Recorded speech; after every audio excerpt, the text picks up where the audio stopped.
ഈ കാലത്തിൻ്റെ വേഗതയെക്കുറിച്ച് വെറുതെ ഇങ്ങനെ ചർച്ച ചെയ്തുകൊണ്ടിരിക്കുമ്പോൾ പെട്ടെന്ന് ഒരാൾ എൻ്റെ അടുത്ത് വന്ന് ചോദിച്ചു. ഒരു ഫിലിം സ്റ്റാറാണ് വന്ന് ചോദിച്ചത്, സാറേ എൻ്റെ ജാതകം നോക്കിയിട്ട് ഞാൻ എന്ന് മരിക്കുന്ന സാറ് പറയുമോ എന്ന് ചോദിച്ചു. ഞാൻ അവരോട് പറഞ്ഞു, ജാതകം നോക്കിയിട്ട് നിങ്ങൾ എന്ന് മരിക്കുമെന്ന് പറഞ്ഞ് അതിനെക്കുറിച്ച് തലപുകഞ്ഞ് ആലോചിച്ചിട്ട് ജീവിക്കേണ്ട കാര്യം എന്തിരിക്കുന്നു? മരിക്കേണ്ട കാലമാകുമ്പോഴത്തേക്കും മരിക്കുമെന്ന് മാത്രം വിചാരിച്ചാൽ പോരെ. അല്ല, മരിക്കുന്നതിൻ്റെ ഡേറ്റ് കറക്റ്റായിട്ട് കിട്ടിയാൽ അന്ന് വരെ അടിച്ചു പൊളിച്ച് ജീവിക്കാമല്ലോ എന്നാണ്. എന്തായാലും അടിച്ചു പൊളിച്ചൊന്നും ജീവിക്കേണ്ട, സാധാരണ രീതിയിൽ ജീവിക്കുക. ലിവിങ് ഓൺ നൗ, ഇപ്പോൾ ഭംഗിയായിട്ട് ജീവിക്കാം. നമ്മുടെ നാടിനും സംസ്കാരത്തിനൊക്കെ വേണ്ടിയിട്ട് നല്ല രീതിയിൽ ജീവിക്കുക. എന്ത് പ്രവൃത്തി ചെയ്യുകയാണെങ്കിലും അവനവനെ പ്രയോജനപ്പെടുന്നതാണെങ്കിലും കുടുംബത്തിന് പ്രയോജനപ്പെടുന്നതാണെങ്കിലും അതിൽ സമൂഹത്തിനും രാഷ്ട്രത്തിനും പ്രയോജനപ്പെടുന്ന കുറച്ച് കണ്ടന്റുകൾ കൂടി ചേർക്കാം. ഇതൊക്കെ കേട്ടുകൊണ്ട് എൻ്റെ അടുത്ത് വേറൊരു നല്ല വ്യക്തി നിൽക്കുന്നുണ്ടായിരുന്നു. അവരും ഫിലിം സ്റ്റാർ തന്നെയാണ്. അവർ പറഞ്ഞു, സാറ് പറഞ്ഞത് ശരിയാണ്, കാലം എത്ര പെട്ടെന്നാണ് പോകുന്നത് സാറേ. പിന്നെ അവരുടെ മുഖഭാവമൊക്കെ മാറി. അവർ പതുക്കെ പറഞ്ഞു, എൻ്റെ ഭർത്താവ് മരിച്ചിട്ട് മറ്റന്നാളത്തേക്ക് 2 വർഷം തികയാണ്.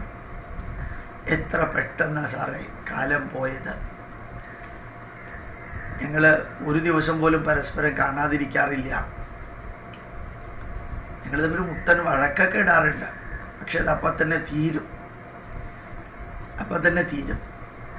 പക്ഷേ ഇനി എനിക്ക് അദ്ദേഹത്തിനെ കാണാൻ പറ്റില്ലല്ലോ.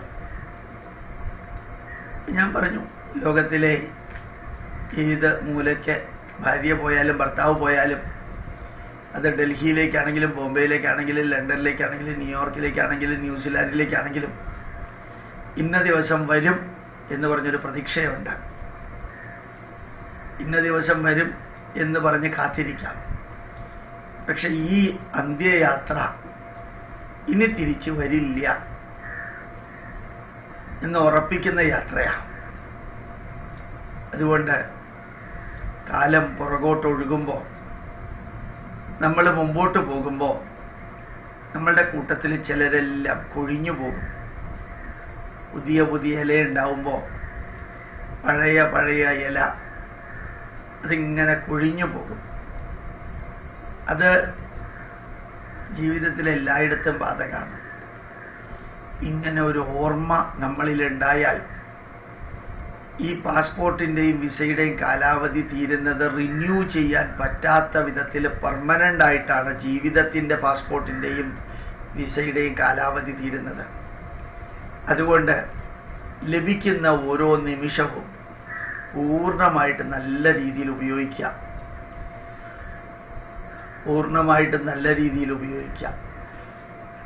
അവിടെ വഴക്കിടാനും കുറ്റം പറയാനും മറ്റു പല നെഗറ്റീവിനും ഉപയോഗിക്കാതിരിക്കാം. ഞാൻ പറയുന്നത് കേട്ടുകൊണ്ടിരുന്ന വ്യക്തി ശരിക്കും മരവിച്ച മാതിരി ഇരിക്കുന്ന കണ്ടു. എന്തോ ഫ്രോസൺ ആയിട്ടിരിക്കുന്ന കണ്ടു. ആ സമയത്ത് കുറേ പേര് മുമ്പിലുണ്ടായിരുന്നു. അവരുടെയൊക്കെ മുഖഭാവത്തിലെ മാറ്റം കണ്ടു. വാക്കുകൾ എങ്ങനെയാണ് മനസ്സിനെ സ്വാധീനിക്കുന്നത് എന്ന് ഈ 5-6 മിനിറ്റ് കൊണ്ട് മനസ്സിലാക്കാൻ സാധിച്ചു. എനിക്ക് നിങ്ങളോടും പറയാനുള്ളത്, അമ്മയോടാണെങ്കിലും അച്ഛനോടാണെങ്കിലും ഭാര്യയോടാണെങ്കിലും ഭർത്താവിനോടാണെങ്കിലും മക്കളോടാണെങ്കിലും സഹോദരന്മാരോടാണെങ്കിലും ഒരിക്കൽ അവർ ഈ ലോകത്ത് നിന്ന് തിരിച്ചു പോയാൽ പിന്നെ അവർ വരില്ല. എവിടെയെങ്കിലും അവർ സുഖമായിട്ട് ജീവിക്കട്ടെ എന്ന് പറയാനും സാധിക്കില്ല. കാരണം അവരേ ഇല്ല. പിന്നെ എവിടെയാ സുഖമായിട്ട് ജീവിക്കാം? നമുക്കും പോകേണ്ടി വരുമെന്നുള്ളത് ഉറപ്പാണ്. പക്ഷേ നമ്മൾ പോകുന്നതിനേക്കാൾ നമ്മൾ പോയി കഴിഞ്ഞാൽ പിന്നെ നമ്മളെ കാണുന്നില്ലല്ലോ. നമ്മൾ കണ്ടുകൊണ്ടിരുന്ന പലരും പോകുമ്പോഴാണ് അവരിനി തിരിച്ചു വരില്ലല്ലോ, ജീവിച്ചിരുന്ന കാലത്ത് ഒന്നും ചെയ്തില്ലല്ലോ എന്നൊക്കെ ചിന്തിച്ച് ദുഃഖിക്കേണ്ടി വരുന്നത്. പക്ഷെ പ്രകൃതി ആ ദുഃഖമൊക്കെ മാറ്റിത്തരും, അതുറപ്പാണ്. എന്നാലും ഏതാനും മിനിറ്റുകളെങ്കിലും ദുഃഖം മനസ്സിനകത്ത് തളം കെട്ടി നിൽക്കുകയാണെങ്കിൽ ഇതൊരു പശ്ചാത്താപത്തിൻ്റെ ദുഃഖമാകാതിരിക്കണം.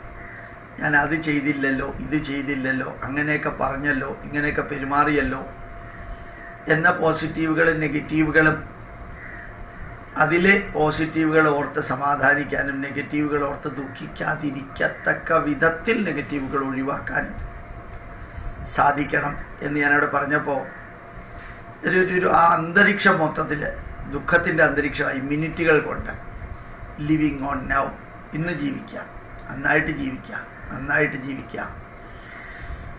ധന്യമായിട്ട് ജീവിക്കാം. പ്രണാമം.